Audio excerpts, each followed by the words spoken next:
Sí, ara fa 10 anys es va aconseguir suprimir el servei militar obligatori i aquest fou un èxit de dues qüestions. Fou un èxit de la política entesa com aquella capacitat d'entendre i recollir les demandes de la societat, traslladar-les a les institucions i ser capaç de canviar un fet concret, canviar el fet de que la gent hagués de perdre un període llarg de la seva vida servint a l'Estat amb un exèrcit. I al mateix temps de l'aliança i la complicitat d'uns partits polítics, de Convergència i Unió en aquest cas, amb una part molt important de la societat civil. Vam acabar suprimint la mili obligatòria a través d'una àmplia aliança entre els moviments socials que treballaven per l'extensió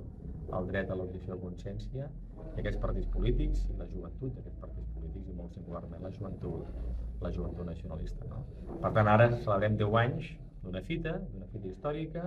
en el que es va demostrar que la política, si vol, pot canviar les coses i on es va demostrar que la política, els partits polítics, per parlar amb precisió, i la societat civil poden ser capaços de treballar plegats per aconseguir objectius que parlin de millora del conjunt de la societat.